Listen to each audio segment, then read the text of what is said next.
Welcome to Screen Chat. I'm Neale Bastions, and this is the show where I sit around with friends and talk about movies and TV and all the pop culture we like to watch on screens.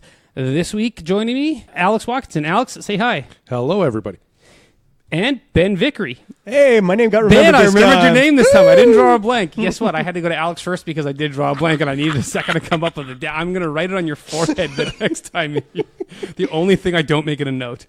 All right. This week, we're going wall-to-wall talking James Bond 007. Why? Well, because I wanted to. And it's my show, so we're going to talk about whatever I want to. And so you guys, I both know, are both decent James Bond fans. I don't know a lot of people in the world who aren't, to some degree, a fan or not.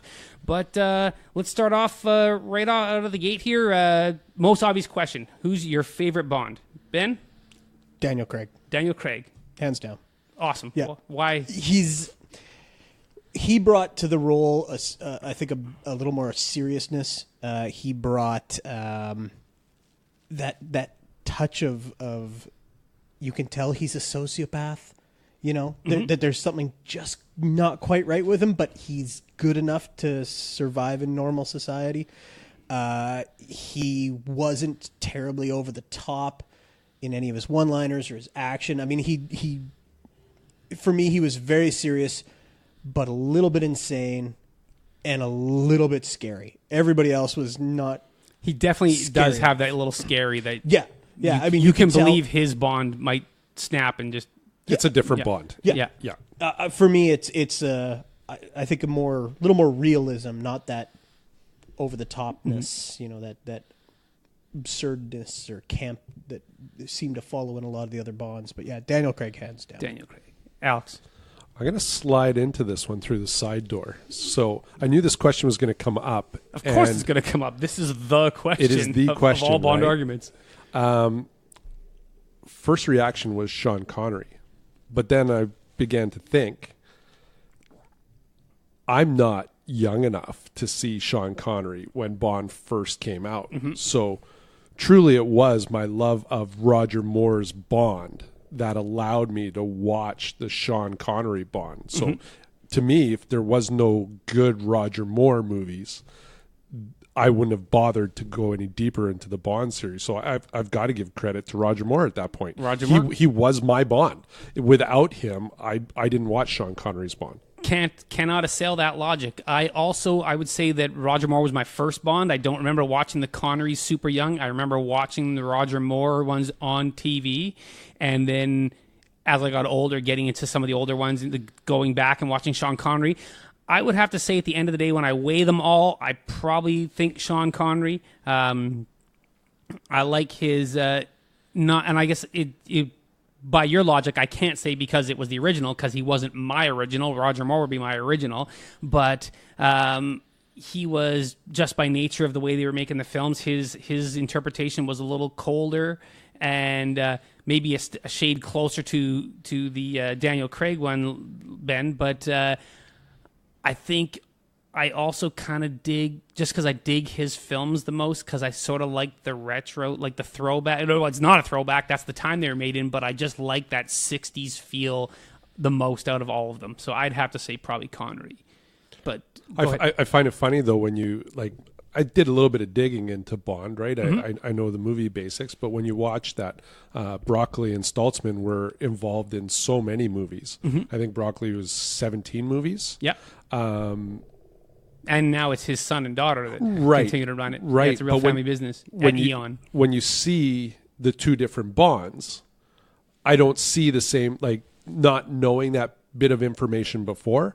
I assumed it was almost two different companies because of the way Roger Moore's Bond was versus Sean Connery's Bond. So the fact that it's the same kind of crew that just kept Bond going over the years makes it really interesting. You hit on an interesting point there that I was going to kind of work into, that I think what makes the franchise really great and why it's endured, and what I find interesting about it, thinking about it recently, is that we've watched basically this same character, but interpreted by many different directors, multiple actors, and evolving from 1962 until now 2018 through all these different versions and different eras of action filmmaking, and that style's influence, but still always with basically that same core character. And yeah, the Moore ones were a lot more, they took it a little campier and a little more. I'm not going to say silly, but I think campier is the best. There were some silly moments. Yeah, it's okay. the best one, the best phrase I can come up with. But yeah, I really love, and what I find interesting is just to be able to go back and watch these from all these different eras and just watch how the character evolved. So that's our favorite Bond. Now, what would you say? What's like your top? Let's say top 3. Let's count down our top 3 films in the series, and we'll all start with number 3. And we'll go around, then we'll all do 2, and I'll do 1. So let's say, Ben, what's your number 3 most favorite? Am I putting you on the spot here? No. Number 3, I probably have to say Skyfall. Skyfall? Yeah. Why Skyfall? It was a different direction for Bond. It was far more story intense. You know, it was not as actiony, not as gadgety. It was story. Like, this is almost, it turned out not to be the culmination of his arc, but it was the third in a series of Bond movies, and you know, the villain was little over the top for me, but I understood the driving force behind it. It was a beautiful story. It was a real departure because he's not just, you know, romanticizing.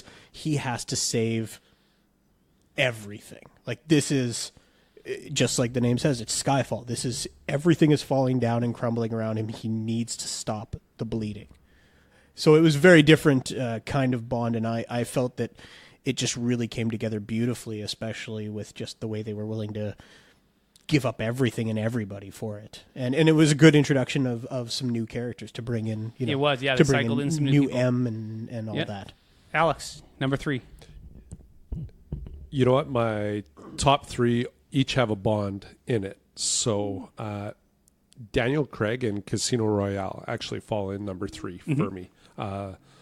Last one of the Bonds, last one in the top 3 for me. But to Ben's point earlier, I like the fact that he's just a different Bond in that movie. It's the backstory we've all been waiting for those of us who haven't, you know, dug deep into the books. So we get to find out how he becomes the true 00. We get the true story from it, but it's without that silliness. It's without the quirkiness. You know, it hits really hard. I mean, there's a couple of laughable moments, like when he's strapped naked to the chair and the guy's pounding on him. But yeah, it's a different movie. Different than anything I was used to for Bond, and it brought me back to Bond because, of course, with Pierce and Dalton, I had left the Bond franchise. We'll tip back here. We're gonna circle back to this whole point about that whole regeneration there. I think later on we'll go through the different eras, so we'll come back and revisit that. My number 3 pick, I'm agreeing with Ben. Mine is Skyfall as well, and what I really loved about Skyfall is, I think director, and I think he wrote it too, Sam Mendes, did this really awesome, I found in there, I see this constant theme in Skyfall of cherish the old ways, but then you have to part ways with them and burn them to survive into the future. And this constant juxtaposition of the past and the future in things like in literal senses of, like, he goes back and gets the Aston Martin and they show it very old styley. It's not current tech. It's as if he drove it right out of Goldfinger. But then he has to destroy it and blow it up, and whenever it gets destroyed so he can survive.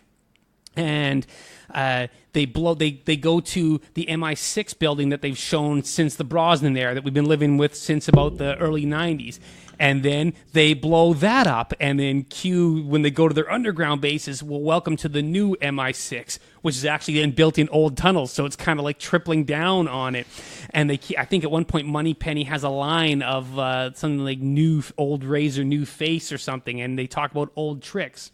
And then they even do it, I found, in the story structure, that where we had that traditional Bond story structure, for the first 2 acts, it largely follows that. You know, he's investigating mystery, finds the villain, but then where in the 3rd act, most of the time, it's now Bond goes and assaults the villain's secret base and secret lair. Here, they turn the whole thing on the formula on its head, and instead Bond retreats to his ancestral home, his base, and now the villains come and assault him. And I love that, the whole thing that they turned it on its head there.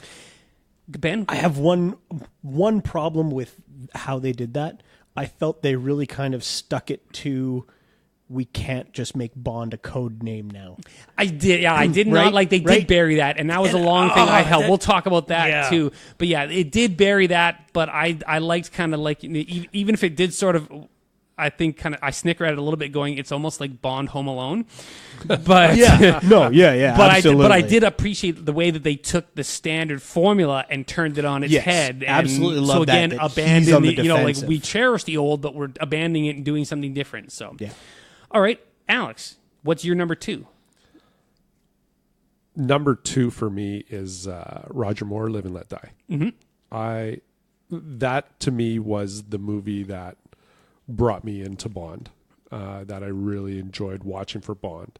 Paul McCartney and Wings, opening song just gets you right from the get-go. Good cover by Guns N' Roses a little later on down the road, but hey, it brought it to a new generation. I'll take it. Little darker, still quirky. Love Jane Seymour as Solitaire. Yes. It was just a great Bond movie for me. I loved all the action in it. So for me, that's number 2. Ben, number 2. You're gonna see a pattern here. Quantum. Yeah. Okay. Wow. That's wow. I loved the opening song. Is it's Jack White. It's not White Stripes, but it is No, Jack it's White. Jack White White on that and Alicia Keys. Yes. I believe it is. I can't remember the name of the song. I was just listening to it on my way over here. But again, it just kind of like this nod to old school Bond song and music and the power of that opening. Mm-hmm. I felt Alicia Keys was maybe a little flat on it, but Jack White was great. And then just to continue the story and of that whole Daniel Craig arc, for me, it was just so easy to just fall into it and be like, yeah, like this is, it feels like it could almost happen, right? Like this is so close to being like, it's a step away from reality that it's like, whoa, this is, we're not putting laser beams on the moon. We're taking over your world. It very much actually reminds me of Batman Begins, right? Because the League of Shadows has tried many things in the past. This time they've tried a new one, economics, and it's like, yeah, this is the way they would do it, capitalism. So for me, it was just great, and that I have a lot of respect for some of the other ones, but I tried rewatching a lot of the older Bonds, and I can't watch movies with a wink, and I feel like, and to your point, yeah, Timothy Dalton and Pierce Brosnan. I love Pierce Brosnan, but I'm going to be I'm a Tim Dalton defender, not of those two films because they were terrible films. Yeah. But it's not his fault. No. He got hung with horrible stuff there. We'll come back absolutely, to that. But yeah, I'm a Tim Dalton defender. Yeah, no. Quantum was just this beautiful and frightening movie for me. Great. Top 3 of my Bond girls from Quantum. Oh, the what's her name? Olga Kurylenko. Oh, that's her, Olga Gorodova? yeah. Olga Kurylenko. Yeah, also from, unfortunately, one of my other guilty pleasure movies was Hitman, the original one. Oh, good Lord. But she's in what's it, his face, so yeah. Okay, well, my number 2 is also Live and Let Die. And because this is Roger Moore's first one. It's definitely, he's a little colder and edgier in it than he is later on. They hadn't quite figured out how, this was kind of like the tryout, and then I think after that they pushed it a little campier yet. But that's almost my favorite Bond performance, is him in Live and Let Die, almost edging out Connery to be my favorite Bond because of that. And it's like a toss-up. It could change on the day too, but he's colder, he's more ruthless in there, I felt. It's a really awesome movie with a lot of imagery. You mentioned the song Live and Let Die. that's the first time that the Bond films used a pop song or a rock song for their theme rather than classic sort of, I don't know what you'd call them, like almost not show tunes, that's the wrong word, but like Vegas lounge act music or something. So, and it was just like, this is something different. We're changing the game, and that's Roger Moore's first one, well, right? They end-arounded to that because the guy who had done the original scores wasn't available. So the guy they turned to was a friend of his, and he happened to be the producer for Paul McCartney and the Beatles. So he just reached out to Paul and said, "Hey, could you do a song for me?" And sometimes that's the way go, it goes, right? and like, we just change the game, and then that just creates a new tradition going forward for Bond, right? Like, well, one of the cool facts on that movie, and I didn't even know this, and I was looking into it. So Mr. Big, right? So his alter ego was supposed to be Jakata, but the guy who owned the alligator ranch that they filmed a lot of the scenes at, his last name was Kananga. And they thought it was more accurate or just liked it better? They liked his name better, and he was such a cool character while they were down there. And he is Bond's actual stunt double when he runs. You forgot to hit the I didn't the bing. bell. I didn't bing. So there's the bing. We got to Bing. get a bell. But he stunt doubles for Bond as he runs across the alligators. I was just about to say that. Ben, have you ever seen this footage? It's on YouTube. I guess it's off one of the DVDs. Outtakes. Those were actual alligators leashed to the bottom of the pond so they couldn't swim away, and that's a stuntman running across the back of live alligators. It's the owner of the farm. Is that the guy? Okay. And they asked him to stunt because it's his alligators, and they said that the alligators got so used to the pattern that the one they snap at him one time because he expects it coming. Gets the heel of his shoe because they know it's coming. I've heard, I've read, and it's probably just an urban myth, but I read that they were doing it, but they were trying to talk Roger Moore into doing one take of it, and he's like, "To hell with that! That's not going to happen." Yeah, there's no way you could get me to do that. Yeah, no, that's terrifying.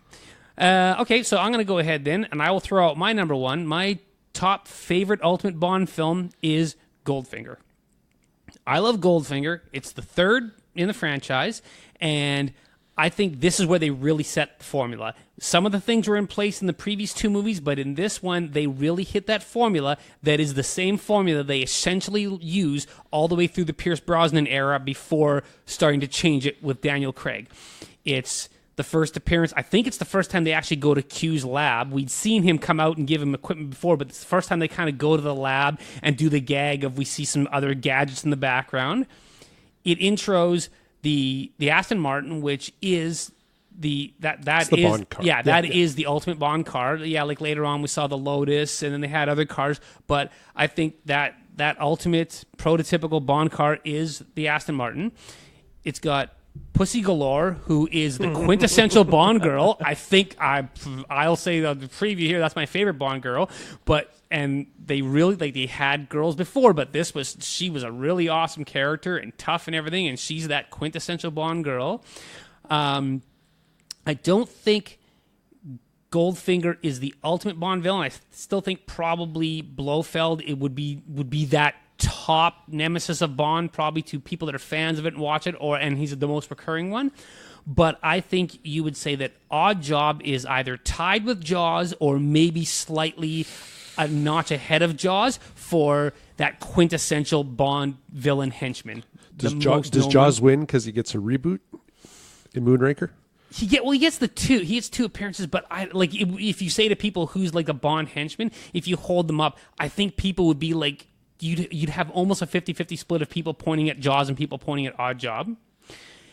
You also have, I think, in the series, there are the three, you would say, most quotable lines, and this can obviously be debated, but I think 1 and 2 are obviously Martini, shaken, not stirred, and James Bond. Yeah. But I think you take those two out, and the third most known line, that if you say to people, what's this line from, that I think most people would know it's from Bond movie, is, "No, Mr. Bond, I expect you to die." Mm-hmm. And it's only ever said once in the series when he's strapped to that laser table. And I just think so much of what is done here sets up the next 40 years of films that they do not deviate from that pattern again. And so much of what comes after is informed by this movie. This is where they set that template and rolled with it for 4 decades. So it gets my nod as my favorite and probably my most rewatched Bond film. 1, 2, 3, 4. Ben, go.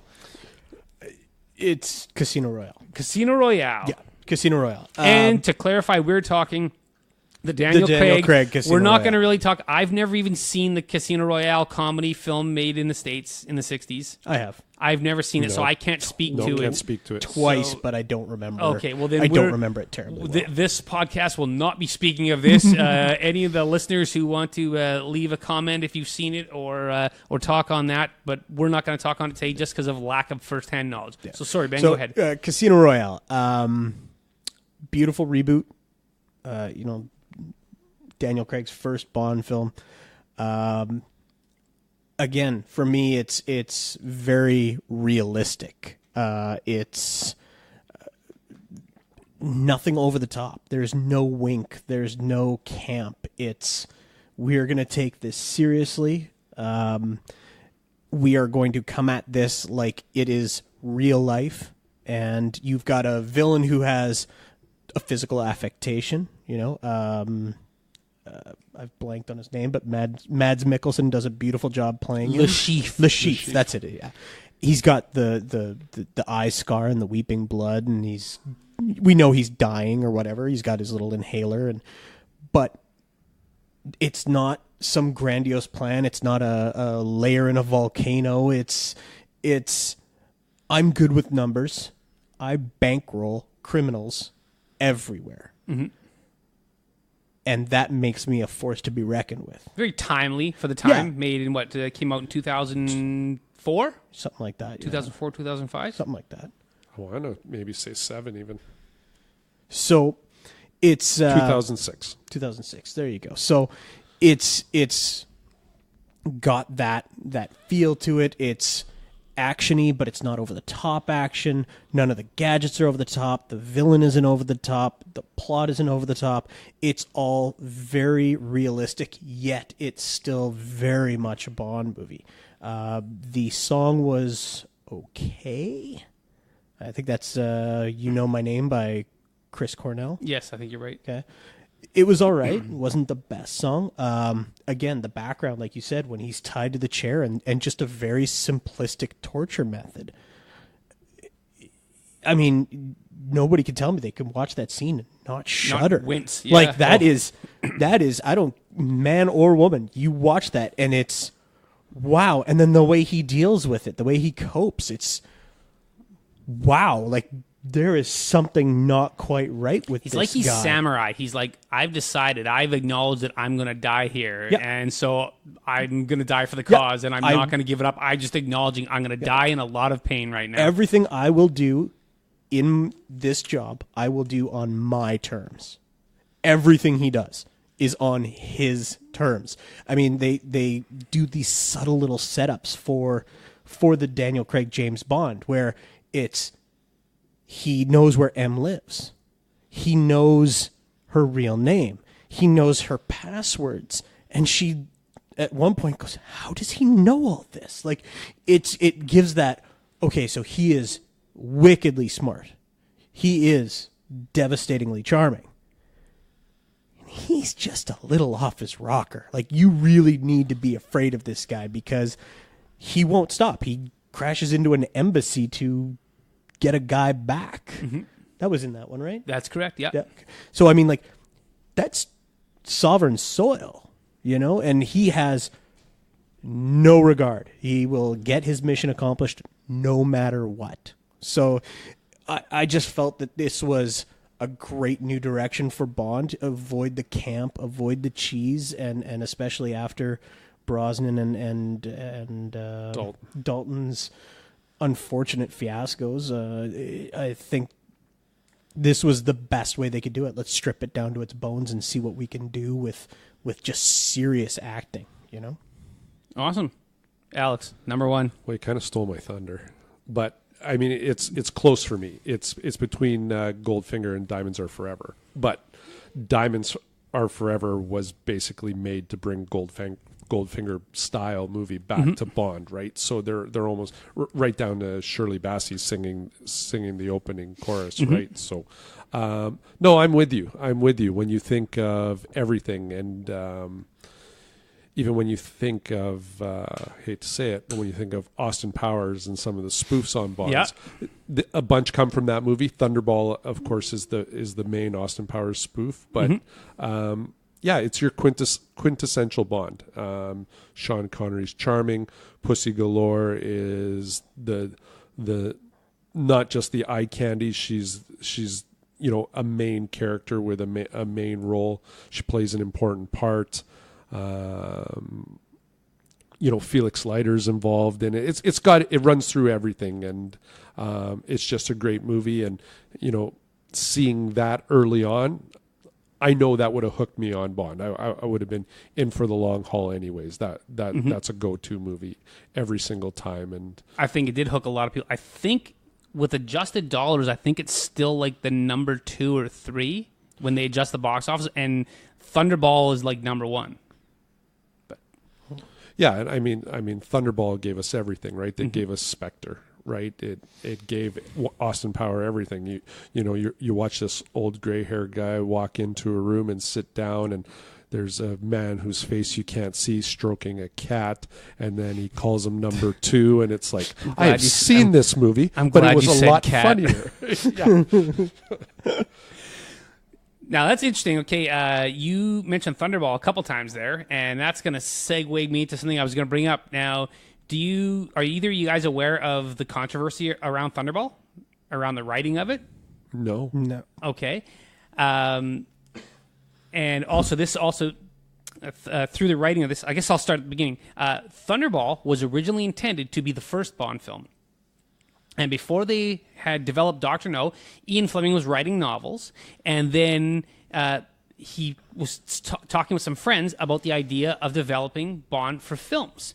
And I'm going to grab their names here. I wrote their names down because I took notes. The 5 people involved in writing it over different times over the course of 3 years were Ian Fleming, a guy named Kevin McClory, who's the most important part of this story, another guy named Ivar Bryce, Ernst Cuneo, I can't pronounce that, and then later a professional screenwriter, Jack Whittingham. Now, what happened was the first 4 guys, Ian Fleming and his 3 buddies, were then, over a course of about a year, sometime around 58, brainstormed a screenplay, not adapting one of Fleming's books, but wrote directly as a screenplay.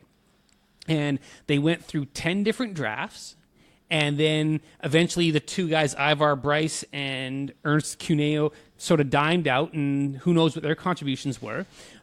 And then Kevin McClory kept developing it with Fleming, and in that they created, that's where Spectre came from, that's where Blofeld came from, a lot of these things. Then they were still trying to look for a movie deal. They hadn't hit up with United Artists or whoever produced the first ones yet. They were pitching it to, I think, maybe MCA at the time. And anyways, it didn't go, and then it got put in a drawer. And while they were still trying to develop, then Ian Fleming, without telling Kevin McClory, then just because he was bored and sitting around and needed money, adapted the screenplay into a book and released it as a book. Well, then Kevin McClory sued him because he said, hey, I wrote half of this and I'm not getting any credit for it. So a court ruled that he would get paid for it, and that it had to then, Fleming's book had to, after its initial run, had to be titled as based on a screenplay and story by Kevin McClory. So while they're fighting over this, now they can't develop it as a film. So instead they do Dr. No, From Russia with Love, Blood, they're carrying on. Well, they now want to do this as a film, but they can't do it without Kevin McClory. So and he's now suing them for the exclusive rights to it. And at this time, Ian Fleming's very sick and couldn't even go to court all the time. Fleming, because of his health issues, ended up settling, and Kevin McClory got all the rights to it and could even produce James Bond films independent of them because of his rights to all these things, including Spectre and Blofeld and all this stuff. Ian Fleming, I think, died before he even got to see Goldfinger released, but the film was already being produced. Just through all the legal things, then Kevin McClory ended up being the sole named producer on Thunderball, with Albert Broccoli and Saltzman being credited as co-producers or executive producers. And so they made Thunderball, and I don't think McClory was on set, but he basically got all the glory and most of the money from it. And then they carried on with the franchise. Well, then all of a sudden Sean Connery's gone, and now Kevin McClory has this one script that he can produce, and they can't stop him. So Never Say Never Again is a direct remake of Thunderball with Sean Connery brought back for just publicity's sake. And it went up against Octopussy that year, or not. They didn't go head to head at the box office, but it released the same year as Octopussy. It was like 6 months apart or something. Yeah, like got that. destroyed, but it didn't do very well at all. Years later, I think sometime in the 90s, Kevin McClory tried to remake it again and tried to get some traction to redo it. And he could keep doing this script ad nauseum, and they couldn't stop him. Now, because he owned Spectre and they wouldn't let him in the door anymore to come work on any, they kicked him out of all subsequent Bond films. That's why they had to stop using Spectre. They used it a couple more times, but then eventually the court rulings came that no, and this court cases carried on until 2002. Wow. Carried on for 40 years. And they, so that's why they had to stop. They were ordered cease and desist. They could not use Spectre anymore. So that's why they stopped in the middle of the Roger Moore run using Spectre. Never used it again. When they get it to Daniel Craig, they created Quantum as a stand-in for Spectre. But they finally settled all those lawsuits in 2004 or I guess 2008 or something like that. And then they changed up Quantum and instead brought in Spectre, and that's how they ended up with Blofeld and everything coming back. But that's why it was absent for so many years, because of this bizarre legal situation. It's crazy. They got held up literally for like 4 decades in court. That's ridiculous. Yeah. So, and Kevin McClory just kept on remaking this, or wanted to keep remaking this film forever. And I kind of wish they would almost do it again. It'd be kind of cool just to see another one meta, you know, with the Daniel Craig or whoever comes next. But well, I mean, they do have another Daniel Craig Bond coming in what, like 2019? 19. No, now it's pushed off. 2020. Now it'll be held back at least a year because they were supposed to start shooting it in a few months, but then when they all of a sudden let Danny Boyle was going to be the director on this one, and then he was pushed out for quote unquote creative differences. So yeah, that kind of, when I heard like they've had some good directors over the years, and Sam Mendes was a really good director, and then when they were gonna have Danny Boyle, I'm like, wow, this is interesting. I really want to see what a Danny Boyle James Bond looks like, and I thought that they were maybe gonna start. Now let's see what different directors' takes are on this. And Chris Nolan has talked in interviews how he'd like to do a Bond film at some point, and he has a different take on it. And I think before Danny Boyle, I think the original person in line for this was Denis Villeneuve, who directed like Enemy and Prisoners and the Blade Runner 2049 and what was he directing? Oh, and Arrival. And but then he stepped aside because he's going instead to he's working on Dune, on developing Dune. Oh yeah. But now they dismissed Danny Boyle for creative differences, and I'm like, oh, they aren't so hot on doing something different. And no, I think you got to check a certain number of boxes. And I'm like, right? Oh, that really stinks, because I would have really loved to see what Danny Boyle's or Chris Nolan's. And now I don't think until they're ready to depart, I don't think Chris Nolan would step in if they would be like, no, you got to make Bond flavored Bond here. But think of the shoes to fill. And I was just, even on the ride down here, I was like what movie chain has this sort of standing? Like, we're getting there with the MCU, right? But like Bond, they're catching up fast, but that's not one character. This is constantly with one character. This is an enigma. Like, this is really something of its own, stands in its own universe. You can talk multi-generation. My dad has a Bond, I have a Bond, right? My son even now has it. Like, and they're 3 different guys, but we can talk about similar stories. Yeah, not with a wink when it comes to Daniel Craig, but it's still like James Bond is 007, and it has been for half a century. It does, but I think the franchise needs to evolve and change. And I think letting new directors... Sorry, Ben, go ahead. No, you're right. It does need to grow and change. And I mean, nothing against the Bonds with a wink. That was a product of the generation. It was the product of the time. They loved that kind of, I'm doing this. I know I'm doing this. And that's what it is. And nowadays, we don't like that. I'll take this moment, and I'm going to do a little sidebar here to do my little Timothy Dalton defense here, that he has even said in interviews that he was not allowed to bring any interpretation to the part. and neither apparently was Pierce Brosnan. That once Roger Moore faded out and moved on and passed the torch, Broccoli and Saltzman wanted to now somehow have some hybrid. They thought it had gotten too campy, like the Roger Moore stuff had become too campy, so they wanted to go back to the more Sean Connery, a little edgier, but they still wanted to retain some of the fun, and they tried to force Timothy Dalton to do some kind of a hybrid character, and it didn't really work. And then they backed off a little bit with Pierce Brosnan, and he was a little closer to Connery than Moore, but then by that point they had really bad writing, and I kind of think Pierce Brosnan got the short end of the stick there too. With just he just ended up being Bond at a time when they wrote a lot of bad Bond films. Well, I don't know. You might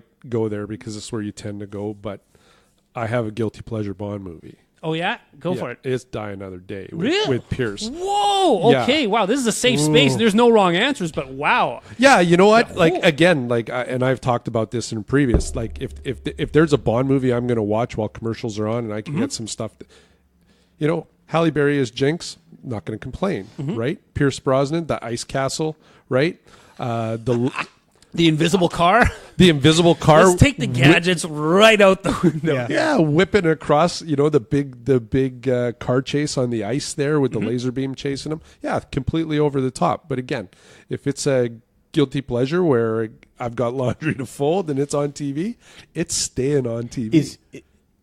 You all have to agree with me, though. That is the worst Bond song.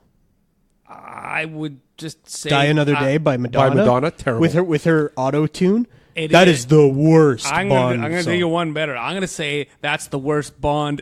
That's the worst Bond. That's for me, I'd say that's probably the worst. I would say probably I would rank it the worst of the movies if I had to rank. And I don't want to shovel shit on your, hey, your guilty pleasure, high five, but don't try, like, yes, absolutely. Timothy Dalton and Pierce Brosnan were victims of their time. It's a bad timing for two good actors that ended up in a great dream role at the wrong time. If you look at Pierce Brosnan in the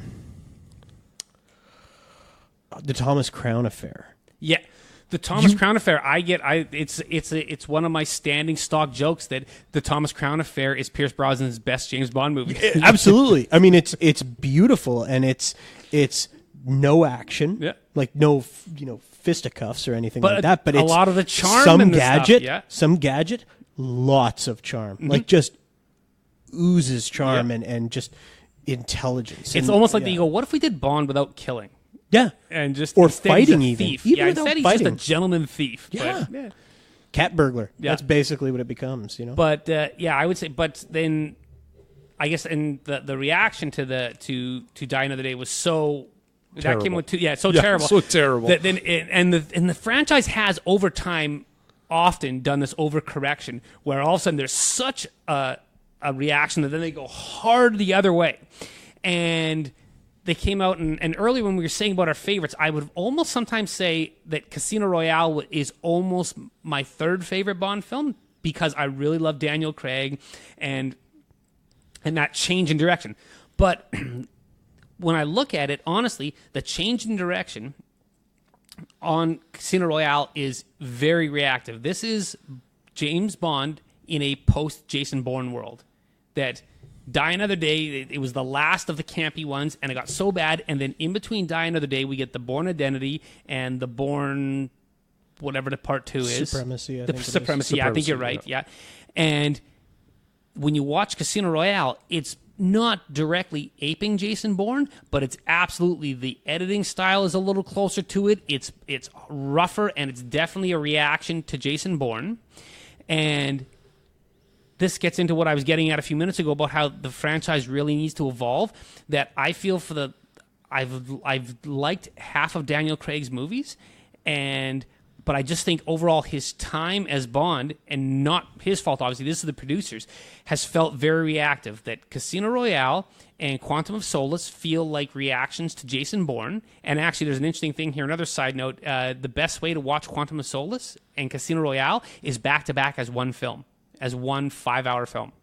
Really? Because it's the only Bond film where the end is 5 minutes after, or the beginning of the second one's 5 minutes after that. Mm-hmm. And if you forget the opening sequence, the opening titles of Quantum and watch it as one movie, it almost works as one really long Bond film because it's one continuous story. Absolutely. And Quantum, I'm not fussy on Quantum, but if I watch it immediately with Casino as one movie, it's more palatable to me. See, and if we had done this 2 or 3 weeks ago and I hadn't had a chance to rewatch, I would have said Skyfall was my number one favorite.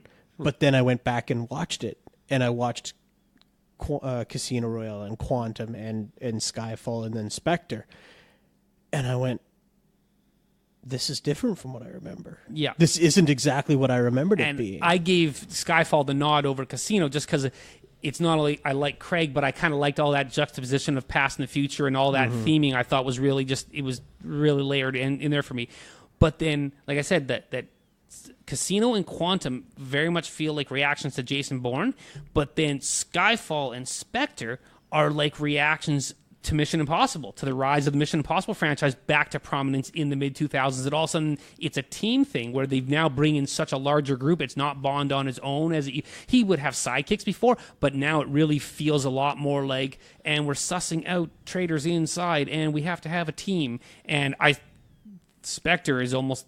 Maybe Spectre's the worst Bond. I don't know. Spectre's probably... Maybe it's even worse than Die Another Day. Sorry, I shouldn't shit on Die Another Day for you here, but... Hey, I'm not... But I think the franchise... I'm not nominating it for an Oscar. I'm just... And so I really think the franchise needs to stop chasing the other super spy franchises. James Bond needs to be James Bond and go and strike their own direction and get back on top. But how many years do you feel that, somebody was sitting back watching all the campy James Bonds going, how great would this be in some sort of like true like kick-ass action genre, right? And we've seen it, right? Yep. Like you said, Jason Bourne, I don't know what those guys were thinking, but James Bond gone kick-ass, maybe. Mission Impossible adds a slight little bit of that, right? Even you got the MTV James Bond in The Kingsman. Yep. Right? Oh, yeah, absolutely. That's that's aping James Bond. Mm-hmm. It aped James Bond, but it took it put blood and gore in it, and ridiculous camp in it as well. And ridiculous camp, right? But they did everything. But it's almost like going back to the heart of the Roger Moore era and then injecting it with Jason Bourne. It's James Bond, Roger Moore James Bond as a Jedi. Yeah. It's basically what it is. I think that it's a good thing that they mimic or that they take their cues from other, similar tropes, simply because look at what happens when they stay on their own for so long. They didn't really evolve terribly well. They didn't evolve much. They got campier, and then they tried to stick to that. And, I mean, we all know Hollywood doesn't really do well with innovation. It sees box office success and wants to mimic that. Rides that horse until it's dead. I myself fully appreciate the fact that they went, oh, Jason Bourne, yeah, let's get more like this, but a Bond version of Jason Bourne, where it's less about the tech and it's less about the gadgets and it's more about this man is a 007. Like they've never really like License to Kill is like, oh yeah, I can just shoot you and be fine with that. Now it's I will go toe to toe with you in whatever fighting style you choose. Knives, fists, guns, rockets, cars, whatever you want to do. I will go toe to toe with you and I will kill you. I think Alex hit it right. That the people were sitting back watching those campy ones and the Pierce Brosnan ones going, what if this was kick-ass? Yeah. But then, unfortunately, they got beat to the punch. Yeah, absolutely. And that's kind of what I'm saying, that I don't know what the next evolution of this is necessarily, but if right now they kicked Danny Boyle or dismissed him from the project because of creative differences, right now maybe what James Bond needs is some creative differences that maybe absolutely Barbara Broccoli and Michael G. Wilson need to step back and just be name producers and let somebody else come in, because they have been them and their father before them have been the overriding creative influence through so much of it that maybe they need to go, you know what, we have put as much of our spice into this as we've got. We should step back, own it, and let somebody else take a stronger creative direction. And somebody like a Danny Boyle or a Chris Nolan or a Denis Villeneuve, and let them do something different with it. And just to try, I think the name is still going to bring in enough. Like, James Bond is going to still bring box office. Yeah. Let money people be money. Let creative people be creative. And do something really different. Instead of watching what the next super spy Hollywood action wave is and then riding it and being the second ones on the wave, take a chance to try something out of the box different and be the next wave. Well, it boils down to the attention span of today's moviegoer, I think, as well, right? Mm-hmm. Like, I think one of the great things, and I'll even tie this into a Star Wars moment here, is one of the great things, you waited for Empire Strikes Back to come out, right? Just like you waited for Jedi to come out. Can you hit the bell for me? Bing. Trivia note. The Empire Strikes Back, directed by Irving Kershner. Okay. Irving Kershner, the only American director to direct a James Bond film. He directed Never Say Never Again. There it is. There's the time. There's the trivia. All right, back to your point. But you had the patience for those James Bond movies, and you had the anticipation for those James Bond movies, and going to a James Bond movie was an event, right? Now you sit at home and you wait for Netflix to stream 18 seasons of something, and you watch it in 4 days. And so it's not the same as releasing a James Bond movie in the 60s or 70s. It's today. So I think, to your point, you could go totally creative, out left field with James Bond, completely foul it up if you wanted to, and put another one out in 6 to 8 months in a completely different direction. And everybody who watched it 6 months ago is going to forget anyways. Yep. And then if that one's okay, it's going to be good. You're only going to get so many kicks of the can at that one. Yeah. 3 maybe, and then James Bond, you're going to write him off permanently, possibly. But you have the opportunity, I think, with today's streaming and the way film and movies are viewed these days, to really take one out, and if it's gone, and bring something back in. Well, like you said, right? Pete, like Hollywood is rebooting stuff so fast now that you watch Spider-Man has been rebooted 4 times in 15 years. Batman, we're on our 3rd. We're going to soon be on our 4th Batman in less than 15 years, and people will accept it now. You're right. So yeah, I think they have at least one free one in there that they should go ahead and just swing away at one and see what happens, and try something right totally out of the normal James Bond box and see what happens. Absolutely. Why wouldn't you? I mean, really, why wouldn't you?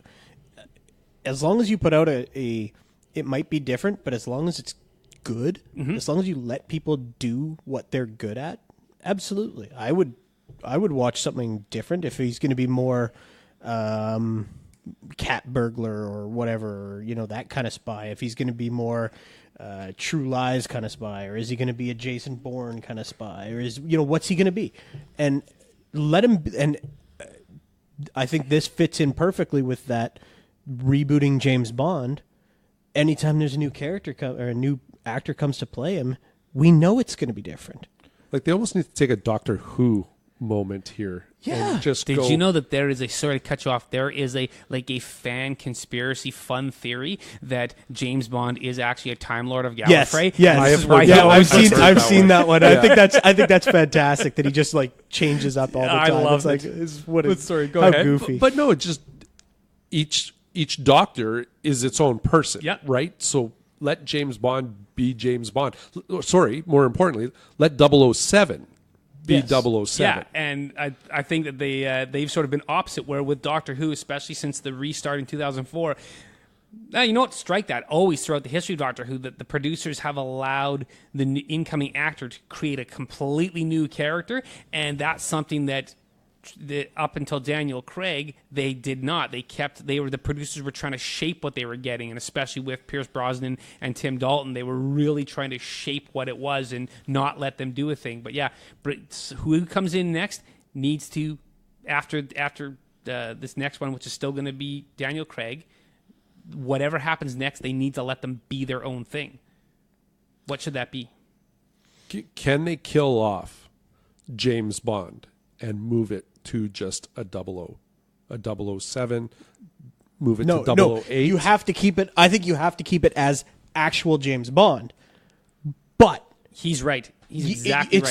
It's still you do a a code name. You know, You have to and do that. the films and the franchise is it has a loose canon that it has contradicted itself many times, and just in its timeline, there's no way he'd be a spy from the 60s until into the 2000s. Mm-hmm. So I think they can go ahead and feel free to ignore things. And just because Skyfall established that his name was actually Bond, I don't think they should glue themselves to that. They should just forget that, and they should let James Bond be a code name that is assigned to Agent 007. That this week it's you, and then if you get killed 6 months from now, we got who's up next. And there's only 9 of these agents that are licensed to kill like this, and so the next 007 just gets handed the James Bond credentials. That's the Kingsman angle. Yeah. It needs to be what it needs to be is the Dread Pirate Roberts. Exactly, and it's a name. And if you hear James Bond, you know this guy must be pretty tough because he's been given the double. This is James Bond, and that would also help explain why he's always so cavalier about walking into places and just announcing saying himself. Yeah. I'm James Bond. It's like, well, no, that James Bond looked different last year. Like what? Or I thought we. It would also kill James Bond. It would also kind of address how he can keep walking into places that you go, well, he did look different before because it was a different person. Yeah. It's like, so how do you hit the female James Bond off of that character? Jane Bond. Jane or Jamie? Yeah. Are you asking, do I think they can do it? No, I believe it's going to happen. It's just how does that? I think Jamie Bond? Jane Bond. Jamie, whatever you want to call it. I think that would be one way that I would say that if you want to talk about taking a left turn and getting attention, and I think you get at least one freebie there, because if you say, hey, if they have like a press conference and they go, now we're going to bring out, and here's our new Agent 007, and Emily Blunt walks out. Okay, for one, I was just going to say, who's strong enough to take that? I think role Emily on? Blunt, and I will, sure. and I have to give full props that I think she was first suggested to me by frequent guest on the show, Warren Nightingale, and he is like a huge champion. Beyond that, I think he has probably like the celebrity crush on Emily Blunt, which I'm right there with him. Married to John Krasinski of The Office fame. Wow. And the new Jack Ryan movie.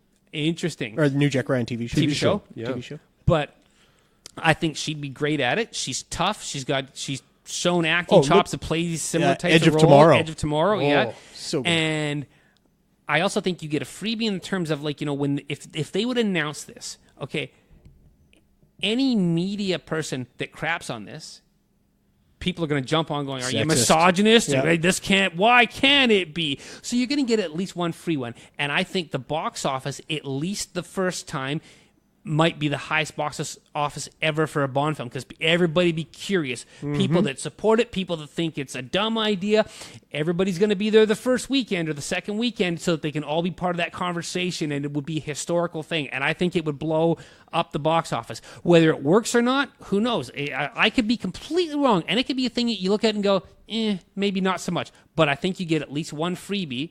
And I think it would be fun to turn all those tropes on their heads. You go 30 years ago, I would have loved to have seen Maggie Smith. Oh, but like, just imagine, you don't have the Bond girl now, you have the Bond boy. And I'd love to see Emily Blunt take a roll in the sack with some dude and then just pat him, there, dear, mommy's got to go to work, and find out that dude, she comes back to the hotel room and that dude's dead in the bed. And I would love to see stuff like that. And I could absolutely see her, and you don't have to have her fighting other girls. You could see her kicking dudes' asses, because I think she could. And for sure. I think it'd be fun. And a lot of people are kind of like, no, purist. And do it. I don't think you just do. It's now a female lead in Bond, so we got to make the female supervillain against that. I think you just fill the role. I'd love to see a female supervillain. Like, you don't really. I wouldn't mind it. I wouldn't mind it, but I don't want to. On a top. I want to see her. Don't want to see her exclusively fighting Electra. other ladies. One of the Pierce Brosnan ones. Yeah, on a top. Famke Janssen was Famke Janssen she was wasn't on a a super top? Yeah. one. She was the henchman. I want to see a female supervillain. We've had lady henchmen before. We've had female, like you had on a top. You had Grace Jones was played. But she flipped both ways. She did. She turned. But that's because if you think on it, sorry, sidebar Mayday. here. Mayday. But when you think on it, if you watch them, View to a Kill is basically a straight up remake of Goldfinger. And View to a It's Kill got so many of the same beats. It's got the female.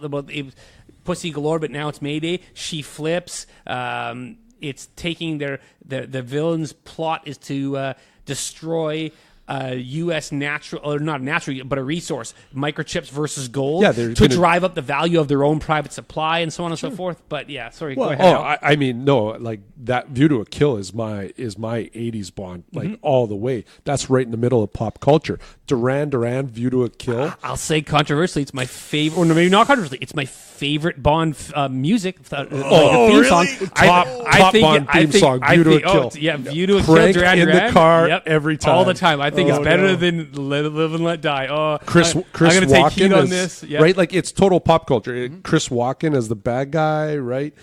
Zorn. Gotta love it. Yeah. Yep. Yeah. Okay. So Zorn, did the guy in Skyfall, did his villain not seem like a real big knockoff of Zorn? Which one? What's his name? Javier Bardem, his character in Skyfall.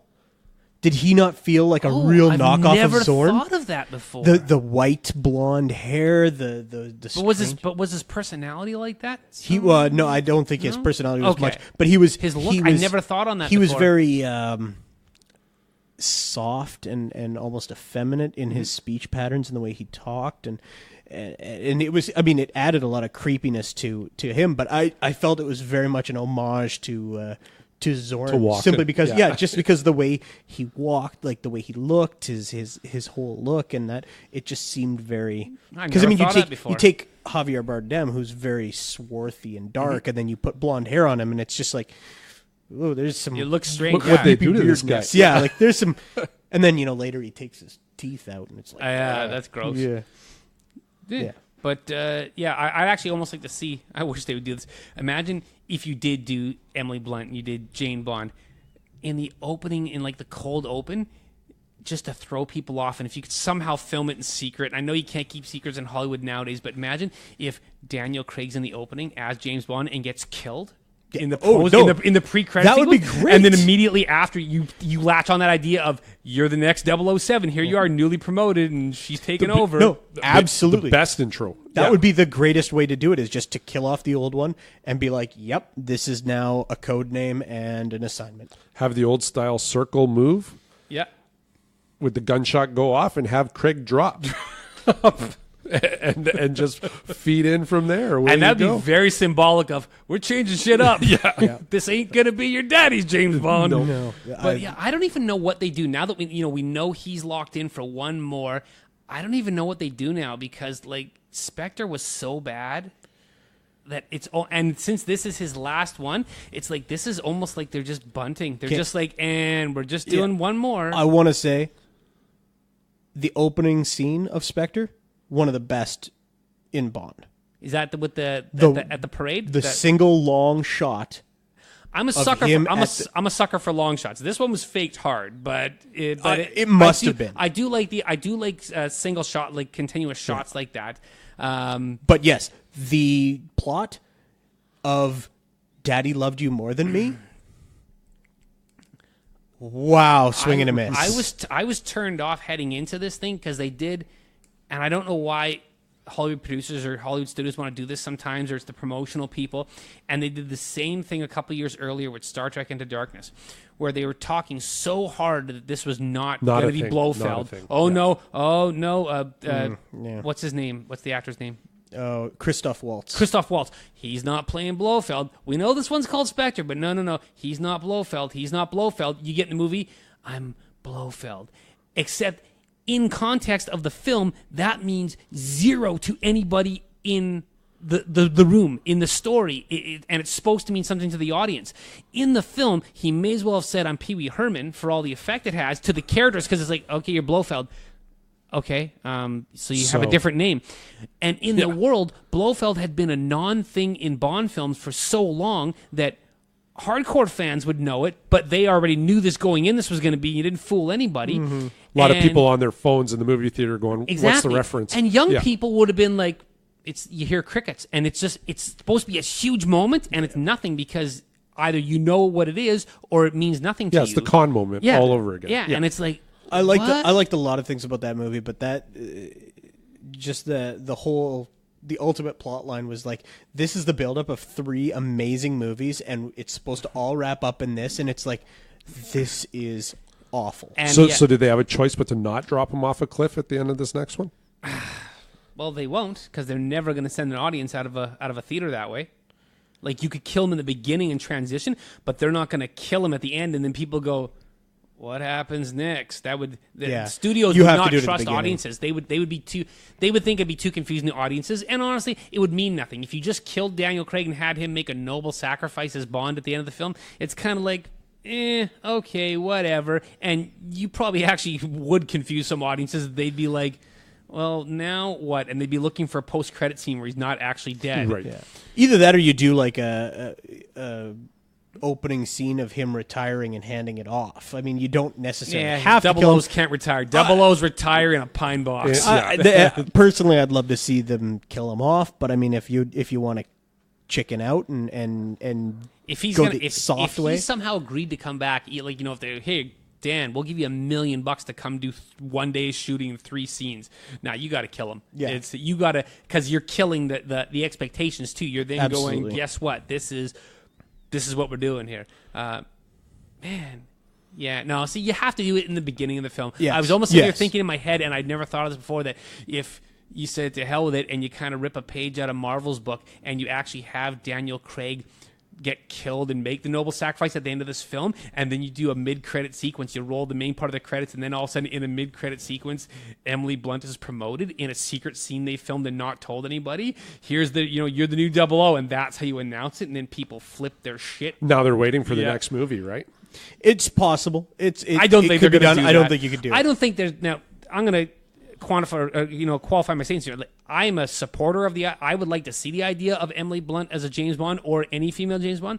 I don't think it's going to happen anytime soon, because I think, as we've seen with the Danny Boyle thing, they're not committed. They're not willing to make a radical change right now, and that would be too radical of a change for. I think you need to. happen under I think Barbara you need to Broccoli. see some really good female, like Jason Bourne kind of thing. Like, you need to Yeah. see one independent. Like, I think that Atomic Blonde I had was the gonna say. opportunity to spark that, but it kind of struggled It a little missed, bit. yeah. It missed. I liked it. Too much style. Yeah, thought. I liked it, but yeah, it was too much. too much style, not enough Too substance. much Sin City. Yeah. Without being Sin City. Yeah.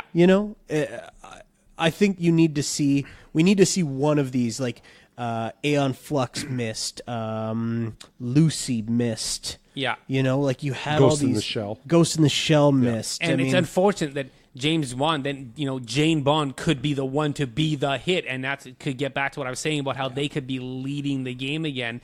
But I don't think Barbara Broccoli and Michael Wilson have the guts to go that far out of the ballpark, off the reservation, whatever cliche I want to use. I think we're more likely to see a black James Bond up next after Daniel Craig than we'll see a female one. Well, I saw your survey. Yeah. Next James Bond. I was very interested in the Hiddleston side of James Bond. He's got that original class Yeah. that I like from a James Bond. But who do you think then? If they go... Like, And who's anyone? next? Anyone's Well, next. see, okay, like I said, I would love to see Emily Blunt if they went with a lady. Sure. If you were skipping Daniel Craig, and maybe not even, if they kind of get 2 in the pipe at once, going, well, the Craig one's going to be out in 2020, and we want to be fast on the heels in 2022 with another one, if they were already developing it. And I know it's like all over the internet all the time, and it's not an original idea, but I'd love to see Idris Elba. I think he'd be really awesome at it. see now, and I say yes because I love Idris Elba. He is 2 years younger than Daniel Craig.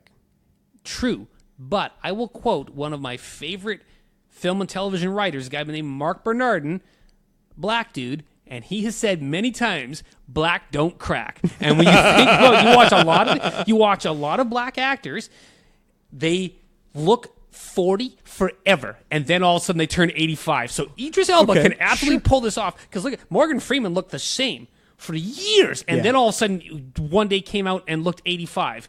And same with Denzel. Denzel Washington is, well, he's almost 70, I think, and he just did Equalizer 2. He just did Equalizer 2, and he's just started to look old. So I think Idris Elba, you could milk 3 films out of him in 10 years easily. Okay. But I mean, like I said, he's But 2 years another old, guy, 2 he years could- younger than Daniel Craig right now. So he is. But I think he could do it, and he would still look great. Plus, this is the modern day of all kinds of modern diets and working out. They can keep them looking in good shape. Sure. It's not. So does it have to be the Queen's Secret Service, or do you go international? No, it has to be. Certain thing. It's got to be. It's got to be British. It's got to be Her Majesty's Secret Service. See, I like the idea. I really like Tom Hiddleston. And here's another way where I say Bond could take back the lead and do something.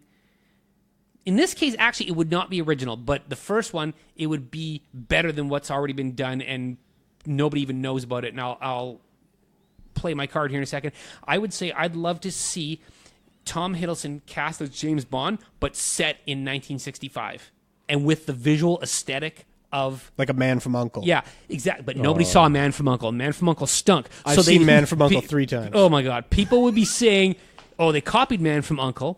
by doing this 60s retro feel," but I think it would be really good. I think with that like an over the top 60s Art Deco style, I think that could be really cool. That's a very interesting thought. Actually, I don't know if they would do it from the standpoint of so much of the Bond films and their money are built on merchandising. Yeah. So it's product placement. Look at the latest Omega watch. Look at the new car. And all that stuff would be retro. So unless you're going to get a few people on board, like get Omega watches to make a throwback watch. You could get Omega watch. They would.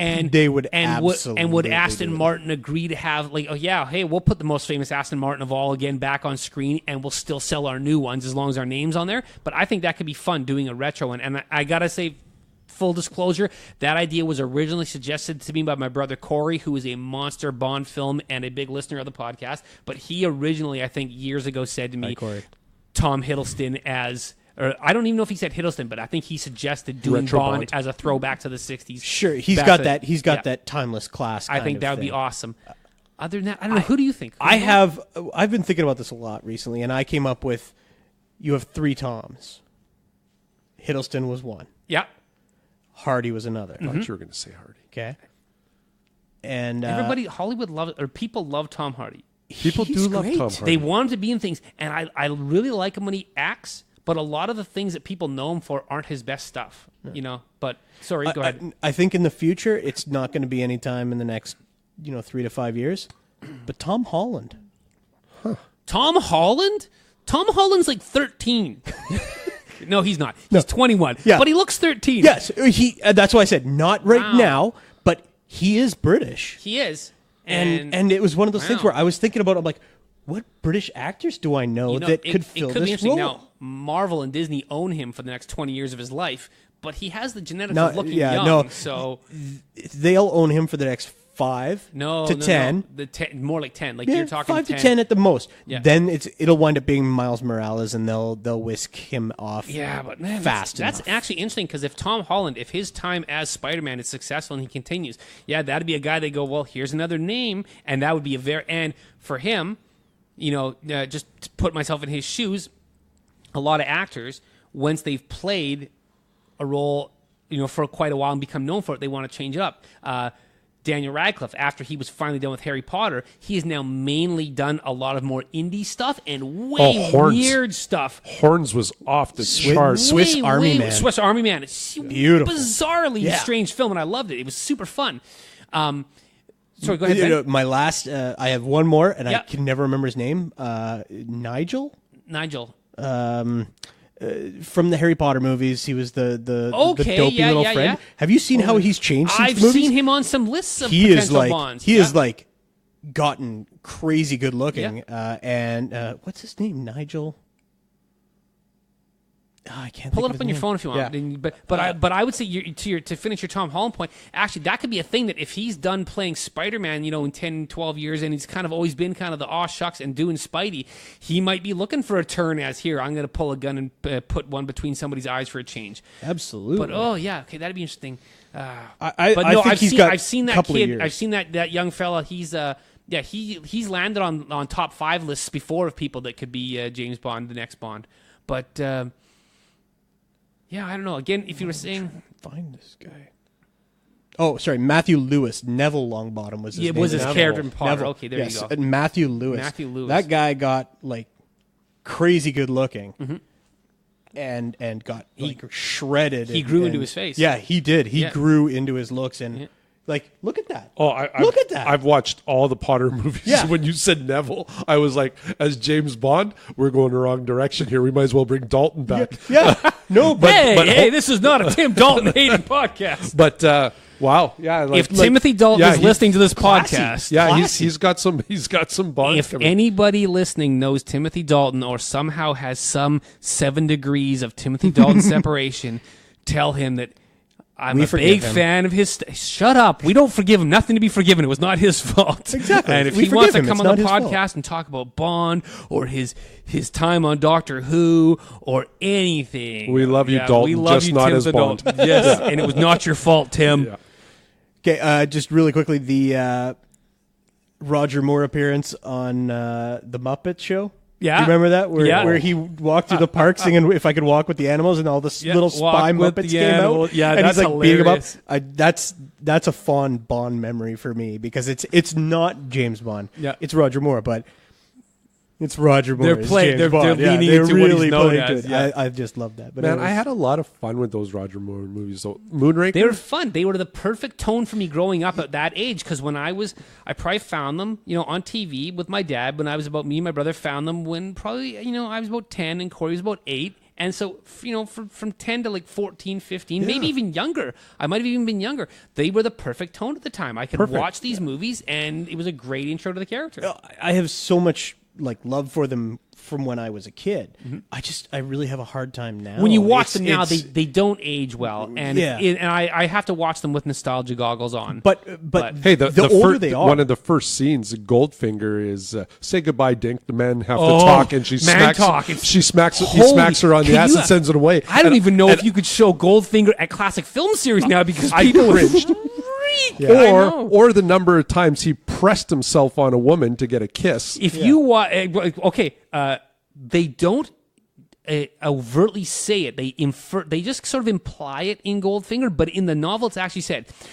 Pussy Galore is a lesbian and a villain. Bond essentially rapes her, and that turns her straight and good. It's like, Wow. what? Yeah. No, like in the this- movie, she's like, I'm immune to your charms. She's Yeah. basically, you're barking up the wrong tree. And then he forced himself on her, and then she's like, James, of course I'll turn on my boss here and, Right. and help you save Right. the world. So But you're watching it going, yeah. James Bond's magic dick, it just it saves the world so many saving times. the world through the power of misogyny. Well, Ian Fleming was known to be very he was homophobic, and he wrote intentionally like this. They're evil. We got to turn. They got to defeat this evil. Yeah. Okay, Spectre and Bing. Glow. Bing. If I remember correctly, James Bond is based off of a Winnipeg man. I heard, Worked for CSIS. I heard that's inspired by Yes. the idea. Yeah. And I sometimes I don't know, and I kind of wonder. I know there's a book about it even, but I kind of wonder if that's not a Winnipeg thing. And I'm sure every city has them. Well, I'm bigging yeah. here because Bond is Canadian because Stoltzman was born in Canada. Harry Saltzman was born in Canada. Yeah, he's from Halifax. Or No, there was something, a dude so- from Winnipeg who worked for CSIS. There's a book. and and they the knew book, him. And I don't remember the book is called, and it's not a new book. It's been out for 25 years, but the book was called A Man Called Intrepid, and I don't know if Intrepid was his code name or something like that. And that was, I think, Fleming served with him or something, so was sort of inspired. And I think it was possibly his mannerisms or something like that. But you'll find people in Winnipeg that are Bond fans that want to go, oh no, the movies are history. These are actual things that happened. For sure, not history. It is. And he's it from is. Win- no. and they should be giving him an accent as if he was born on Selkirk Avenue. No, it was inspired by this gentleman because he had I think this aspects of the personality and character. class. Yeah, I think it was the classy part. That's exactly it. It was Sorta- the charm and the class and the kind of aloofness, but that's about it. Yeah. Everything else is whole cloth. Yeah. But hey, did you have Alex? Did you have a favorite idea of someone that you think that could currently be cast? I like Hiddleston. As soon as the second you put that poll out there, I was like, oh yeah, that's my guy. That's the guy that you've got to go with. Or like we've basically been talking about, Emily Blunt, sure, fantastic, but I would love to see any other offtake now of James Bond. I'm going to back up to Hiddleston for 1 second. I think some of the most, and I like to play on Twitter, and a few years ago, the most reaction I've ever had to a tweet that got some traction and got retweeted by people around was Hiddleston, I think, was in the conversation at the time, and it was kind of like Daniel Craig was saying he was done, and right then was the moment when Tom Hiddleston for like a month was dating Taylor Swift, and I think I tweeted something like, "Is their name Hiddle Swift, and is Taylor Swift now a Bond girl?" And I was like, they should make this right now. They get lover or hater. She's one of the most popular artists in the world. She can sing the song. She can be in the movie. I'm out. I'm out. I'm out. And I think that got retweeted by CNN or something like that. I was like, oh my God, this is awesome. And when people found it, they're like, yo, you got retweeted by CNN. I'm like, yes. I would leave. What about doing an unknown? Do you think they would ever do that? Somebody we've never heard of? No, because it's all about. Yeah, it's all about. I don't think I don't think Hollywood's in that mode anymore. It needs to be a person. If they bring out, like, Daniel Craig wasn't very well known when they did him. No, what had he done? He'd done like the Jacket, Lara Croft, Tomb Raider. He had bunch of British stuff. Yeah. But I think now, like, this is now 15 years later or so since he came out. I think now they'd have to come up with a big name. Otherwise, people are going to kind of be like, who? And they'll want, Yeah. No. Because they'll now be like, there's like Vegas polls on who's the next Bond and whatever. And if they came out with like a nobody, people would be like, what? I'm trying to think here. I had another one in my head not too long ago, and I'm damned if I can. Oh, you know who? And I don't know if he's got the frame for it, but I guess you can pretty much pack muscle on anybody. Is the guy's name Dev Patel that played in Slumdog Millionaire? Yeah. Oh. I believe so. Instead, again, changing it up a bit, changing his Still race from a British, white though. dude, Still but British. a British, and there's a large Indian population in Britain. So that would be a fantastic. And he's kind of it'll be like a totally different look and totally different kind of. But I think Dev Patel could totally be like a debonair type of a dude, and then pull a piece on somebody and drop him. But does it get the Queen to go to the opening day release? She always does. It's a tradition. Always has. In whatever special, they've got some theater where the royals always go watch movies. Mm-hmm. And yeah, I think she's been to all of them. And interestingly enough, I can't remember recently, I can't remember what actor it was, but somebody recanted a story. And it wasn't Daniel Craig, but it was somebody adjacent to the project recanted that they sat in a theater several rows away from the Queen while Daniel Craig had his balls wailed on by Le Chiffre with the Queen in the room. She was at Casino Royale. That's a weird thing, but she's probably getting a little bit old now. You'd more likely see like William and Kate and Harry and Meghan show up to the premieres now, but maybe she's just didn't Daniel Craig do some kind of a thing where they let him play Bond for some sort of a skit for the Queen's her big anniversary a couple years ago? And it wasn't with her, obviously, but he does a thing where he parachuted in with the Union Jack parachute into Buckingham Palace, and yeah, something happened like that. And I should have looked this up beforehand, but no, I can't think of it. But yeah, it seems like I recall seeing it specifically. But all right, let's run through a few other ones here. All time, what's your favorite gadget? Can you think of one favorite gag or gadget that he's had besides the cars? Oh, besides the cars. Or if you really want to say a car. But I would say I actually want to give car its own thing. But I'm trying to remember. Was there a helicopter bike thing? There was a collapsible helicopter. That's the thing. I can't remember which one it was in.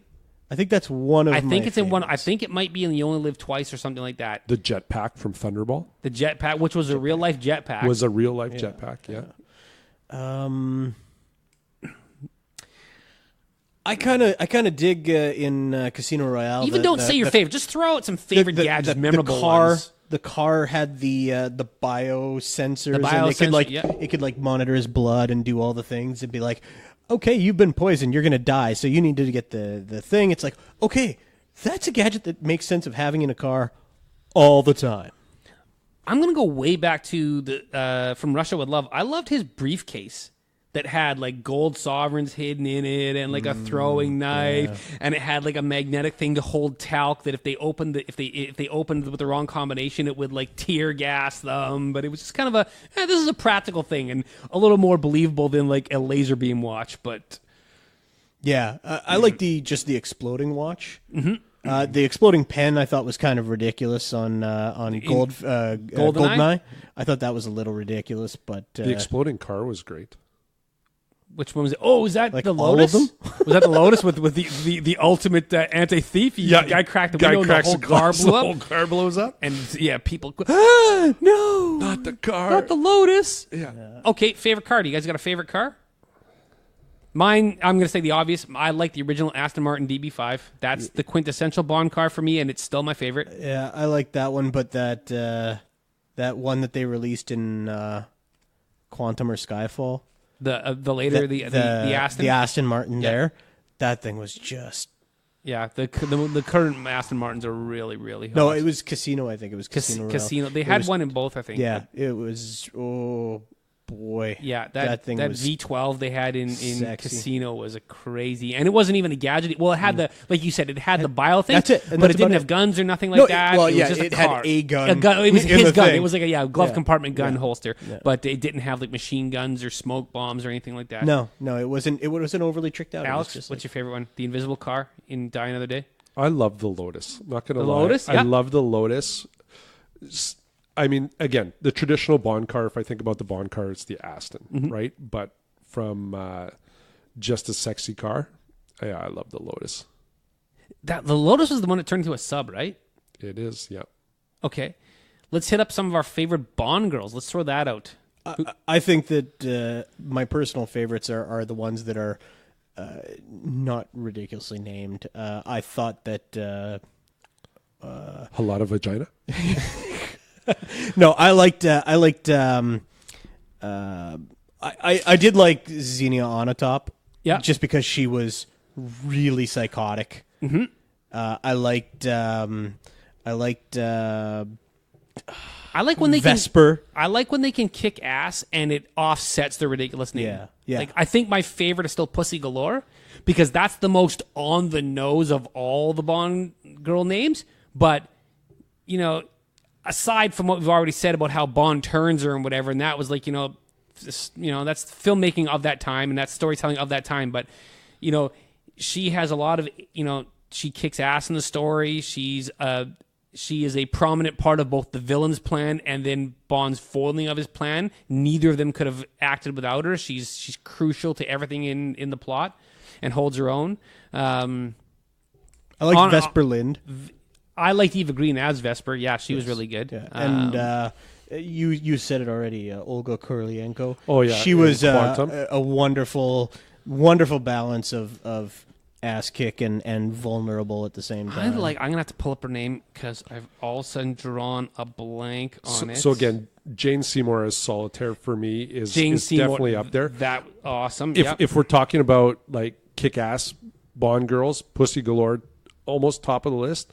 Grace Kelly, Grace Jones. Grace Jones. Totally different Grace Kelly. Grace Jones. I mean, she had that strong character, right, as Mayday. But again, to go into kind of the crappy Bond genre, Michelle. I'm going to pronounce her last Michelle name. Yeoh? Yeoh. Yeah. Right.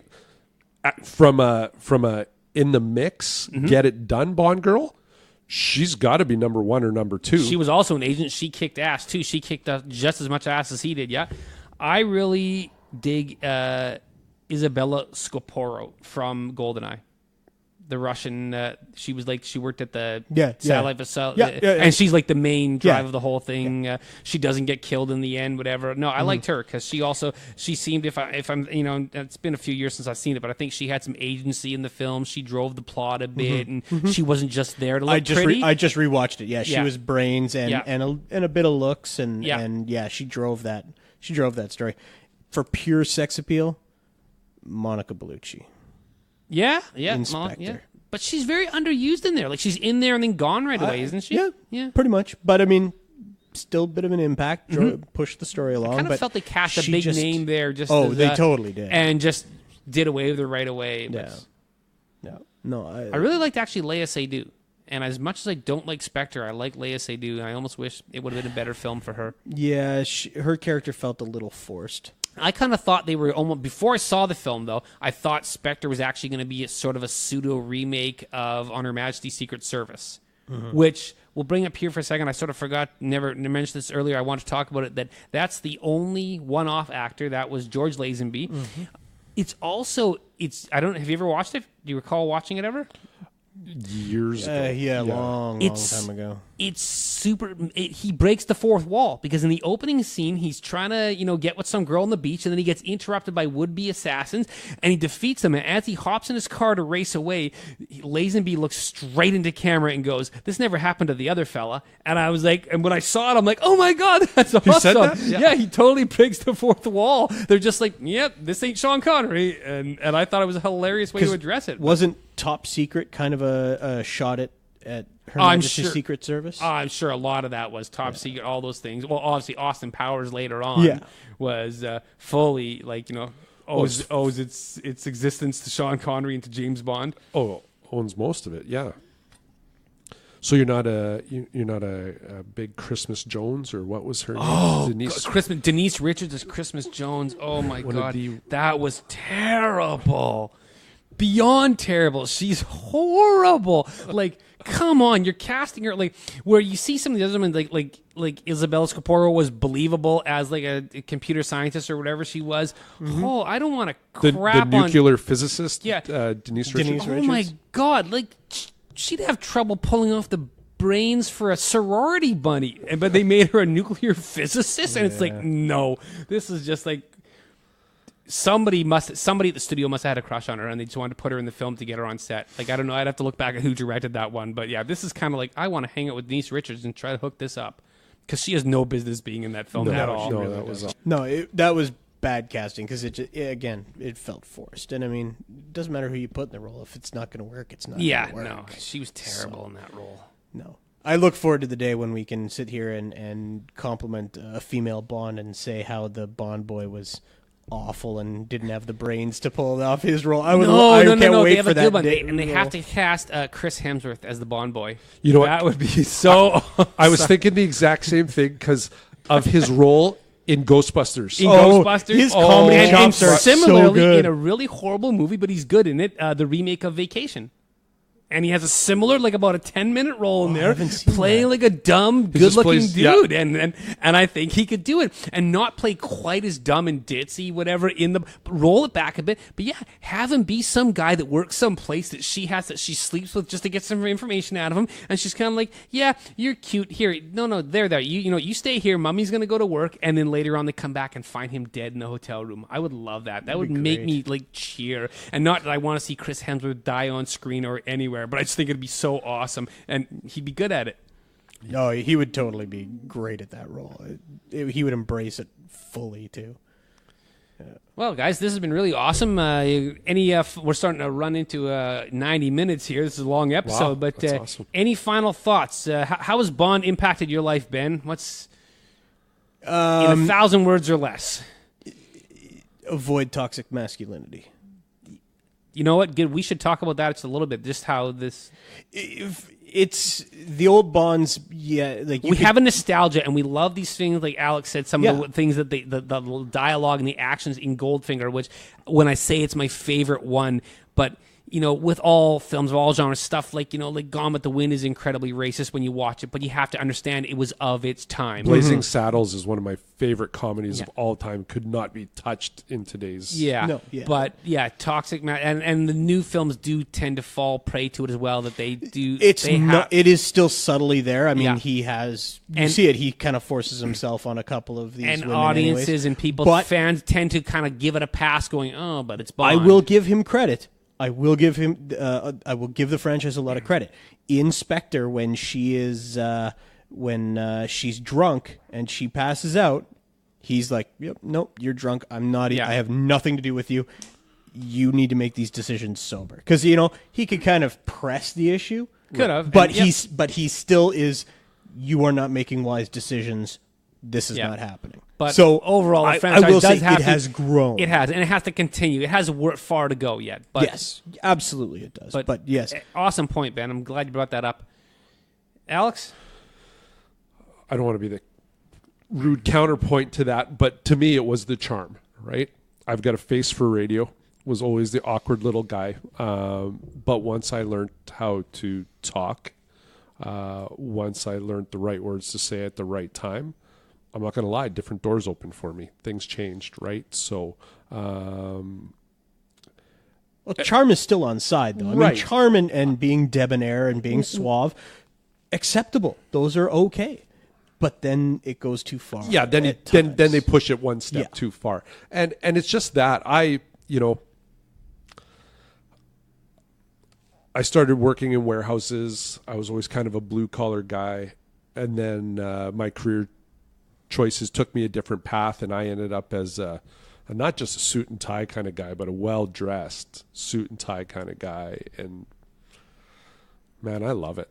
I love it. There's something about that Bond character, to sit in a suit and tie and drink martinis and play baccarat. And I would say so too. One of the things that I've taken from it over my life, and I wasn't even consciously aware of that I took it from that until later on, but the idea of being dressed up nice. That I work a blue collar job. I go to work looking crappy every day. But when I get a chance to dress up, and I never really realized it until about 3 or 4 years ago, that I like that. I think that came from watching James Bond as a character roll in so often. You have to see him in every single movie dressed like in a crazy, ridiculous cut suit. And like you said, drink the martinis. I started drinking martinis, but gin martinis, because I'm like, that looks cool, and I'll pretend to be classy. And I'm like, hey, I actually like gin martinis. Now, Bond drinks vodka martinis. This also popped in my brain. This is something I should have brought up earlier. We're going to put the ending on hold for 10 seconds here. Have you guys ever heard the fan conspiracy theory that Bond is a double agent for the Russians, and that's why he drinks vodka? I have not That a heard real Brit would drink gin, and that it's unusual that he drinks vodka because he's a Russian double agent? What about the fact that a shaken Interesting. martini is usually a dirty martini, and his come out pretty clean? He always says shaken, not stirred, but the ones they serve him always look stirred. My shaken martinis always come out nice and clean. Eh? Strained. Dirty martini is about splashing in a little bit of the brine, but if you just put in the vermouth and you're not putting in any olive juice into it, that's not a dirty martini. But that's an entire other show. Yeah. No, that's Disgusting. that's a very interesting theory. That's though. my new podcast debuting next week, Martini Talk. Neale, Alex, and Ben, where we sit here and drink gin and vodka until our faces fall off. Wouldn't take long. Guys, this has been super awesome fun. Again, we got to get this group back together again and with other groups. Ben, One thing before you go. Go. Just because of the timing, I had heard a rumor that Burt Reynolds had turned down a role as Bond. I've heard that too. I've heard that he was that offered as well. it way on. Yeah, and he turned it down, and it was one of his great regrets. It is, and man, Of course, he also apparently turned down Die Hard. So he did. Yeah, I heard that one too, and I also heard possibly he may have been in the running for Superman before Chris Reeve got it, when they were trying to attach a name actor to it. Burt Reynolds was in the mix, and we bring that up timely there. Thanks, Ben, because just this past Friday, was it? Yep. Yeah. Unfortunately, we lost Burt Reynolds, great actor, and that's his little connection to Bond. Imagine the mustache in all those roles. That's so amazing, and I cannot rock a mustache to save my life. I just cannot grow a proper one in. But man, if I found that magic genie bottle, I wish 2 or 3 is, can you please put either Burt Reynolds or Tom Selleck's mustache right on top of my lip there? Vintage 80s or late 70s. All right, guys, again, thanks for being here, and everybody out there listening, thanks for listening, and keep coming back, and I hope you're having fun, and until next time, we want frickin' sharks with frickin' laser beams on their heads.